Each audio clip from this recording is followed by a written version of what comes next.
Subversão é uma palavra que, se você for procurá-la no dicionário ou em algum código penal sobre esse assunto, vai estar explicado como uma parte de uma atividade para destruir coisas como religião, governos, sistemas políticos, econômicos de um país. E normalmente sempre é relacionada à espionagem. E coisas fantasiosas como explodir pontes, descarrilhar trens, atividades de heróis e vilões como em Hollywood. Mas o que eu vou explicar para vocês agora não tem nada absolutamente a ver com esse clichê de espionagem ou com a atividade da KGB de coletar informações. Então, o maior erro ou o maior equívoco, eu acho, é que quando falamos da KGB, por alguma razão estranha, esses produtores de Hollywood, professores de ciência política, e até esses especialistas em assuntos soviéticos, especialistas como eles se autodenominam, eles acham que a coisa mais desejável por Andropov e toda a KGB é roubar o projeto secreto de algum avião supersônico, levar o projeto para a União Soviética e vendê-lo para o complexo industrial militar soviético. Bem, em parte isso é verdade, mas se analisarmos todo o tempo, o dinheiro e mão de obra que a União Soviética e a KGB em particular gastam fora das fronteiras da União Soviética, vamos descobrir, claro que as estatísticas não são oficiais como nós temos na CIA e no FBI, mas a espionagem como tal gasta apenas 10 a 15% de todo o dinheiro, tempo e mão de obra. Vejam só, 15% só da atividade da KGB. Os outros 85% são sempre gastos com subversão. E ao contrário do que diz o dicionário Oxford da língua inglesa, a subversão, na concepção soviética, sempre significará uma atividade agressiva de distração, visando destruir o país, a nação ou a área geográfica do inimigo. Então, nada dessas coisas fantasiosas. Nada de explodir pontes, nada de câmeras escondidas na latinha de Coca-Cola, nada disso. Nada dessa coisa sem noção de James Bond. Porque toda essa atividade, na verdade, é aberta e bastante visível. E facilmente observável, se vocês se derem o tempo e trabalho de observar. Mas, de acordo com as leis e os sistemas de fiscalização ocidentais, da civilização ocidental, essas coisas não são crimes, justamente por causa do conceito errado de subversão e a manipulação de palavras, porque as pessoas acreditam que o subversivo é aquele que vai explodir as nossas lindas pontes. Não. O subversivo é um estudante de intercâmbio, é um diplomata, é um ator, é um artista, é um jornalista, como eu há 10 anos atrás. Então, subversão é uma atividade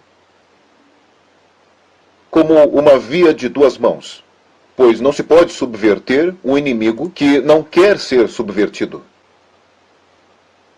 Se vocês conhecem a história do Japão, por exemplo, o Japão antes do século XX era uma sociedade fechada. No momento em que um barco estrangeiro chega às margens do Japão, o exército imperial japonês educadamente os mandava desaparecer. E se um vendedor americano chegasse às margens do Japão, digamos, há uns 60 ou 70 anos atrás, e dissesse: "Ah, olha, eu tenho um aspirador de pó muito bonito para você", e o japonês diria: "Vá embora, não precisamos do seu aspirador". E se não fosse embora, os japoneses atirariam neles para preservar sua cultura, ideologia, tradição, valores intactos. Vocês não foram capazes de subverter o Japão. Vocês não podem subverter a União Soviética. A mídia lá é censurada pelo governo. E a população é controlada pela KGB e pela polícia interna. Aquelas fotografias bonitas da revista Time e da Magazine America, que é publicada pela Embaixada Americana em Moscou, vocês não podem subverter a União Soviética. A revista jamais chega aos cidadãos soviéticos. Elas são coletadas das bancas e jogadas na lata do lixo. A subversão só pode ser bem-sucedida quando o iniciador, o ator ou o agente subversivo encontra um alvo receptivo, que responde ao estímulo. Lembrem que é uma via de duas mãos, e os Estados Unidos são um alvo receptivo de subversão. Mas a União Soviética não responde à subversão feita pelos Estados Unidos. Não, a subversão acaba em algum lugar no meio do caminho. Bem, a teoria de subversão remonta a 2.500 anos atrás. O primeiro homem a formular as táticas de subversão foi um filósofo chinês chamado Sun Tzu. –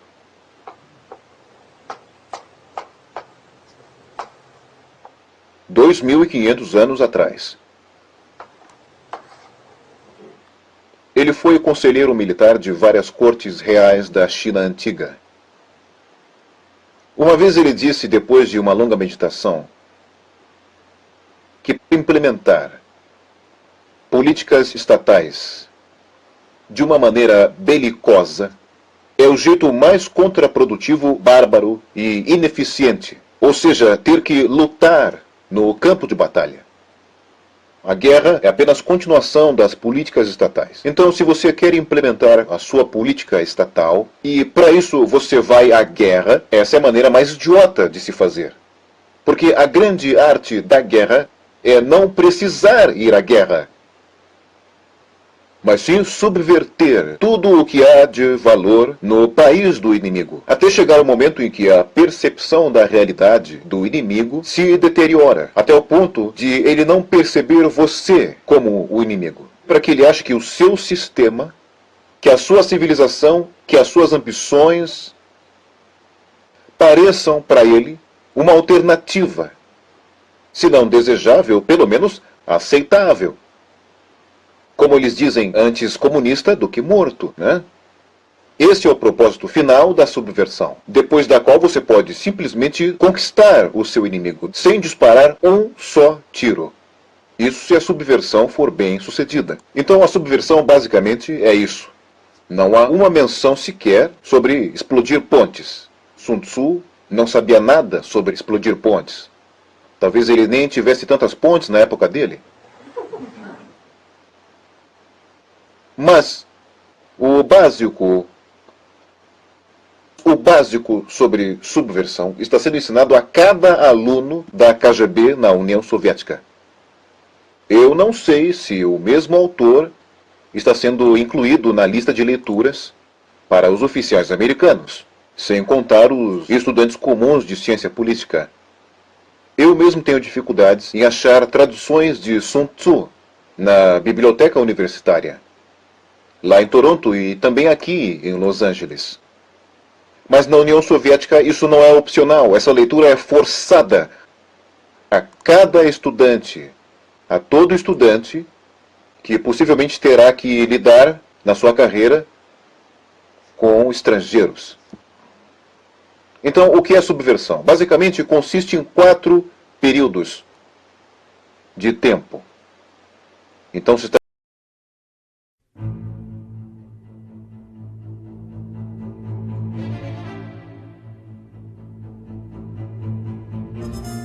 Jean foi. Será que o Jean está me escutando? Estou te escutando. Vou falar aqui com ele por WhatsApp aqui para ver se ele está me ouvindo. Deixa eu ver, estou te ouvindo. Vamos lá, o que eu vou fazer? Eu vou pegar, eu vou sair. Não, peraí. Cadê tu, Jean? Estou aqui. Isso. Deixa eu ver aqui. Vocês aí estão... Vou abrir o YouTube aqui, no computador, que eu estou no celular, que aí pelo YouTube eu acompanho, né? Voltou, Jean? Voltou. Tá me ouvindo? Tô te ouvindo. Voltou, tá me ouvindo? Tô te ouvindo. Deixa eu mandar uma mensagem no Zap para você. Tá me escutando? Tá me ouvindo? Beleza. Então, vamos lá. O que acontece com o Yuri Bezmenov? Eu estava até falando com o jurista dele para a CBS assistir essa aula, só que na época estava dublado. O que acontece? Yuri Bezmenov ele foi um agente de subversão russo entre a época de Mahatma Gandhi e seu sucessor, tá? Correto. Ele atuou dentro, fazendo subversão na Índia. Uhum. Então, o que acontece? Na Índia, ele não só trabalhou em subverter a Índia, mas também ele trabalhou em subverter os ocidentais. A Índia ela pertencia exatamente nesta época, antes da independência, A Grã-Bretanha. que após a independência, Yuri Bezmenov começou a fazer o seu trabalho, ele e uma equipe de pessoas começaram a fazer o trabalho de subversão. Tá? As pessoas não sabem, na verdade, ele explica nessa aula, na verdade, ele explica que o conceito de subversão aqui no Ocidente é muito diferente do conceito de subversão soviético. Isso. Tá? Pode falar. Não, eu tava o conceito de subversão soviético... Não é porque travou. Está travando. O conceito de subversão soviético ele é um conceito que só pode ser entendido por alguém que é soviético e que vem explicar para nós como é que esse conceito funciona. Que é o quê? Que é você usar as liberdades do Ocidente para fazer a revolução. Entendeu? Sim.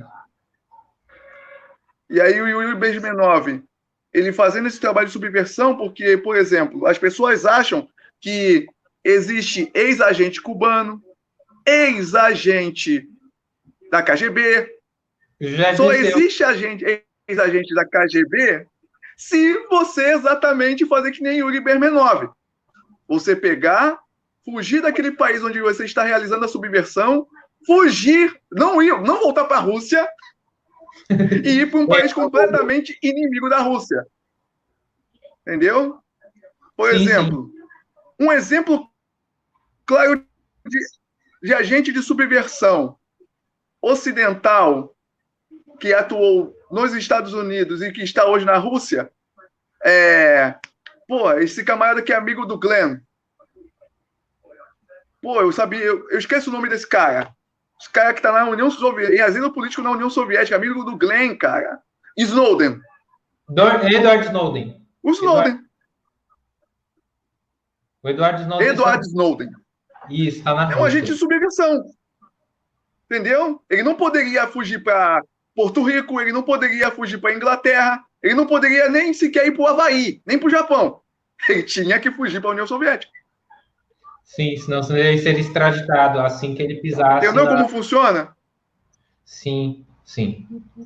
Correto. Então a gente sabe que tem esses agentes que eles atuam para causar destabilização. Como também foi o José Dirceu é um agente desestabilizador no Brasil.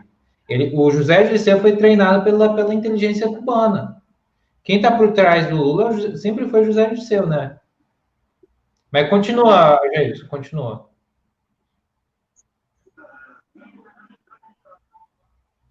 Sim.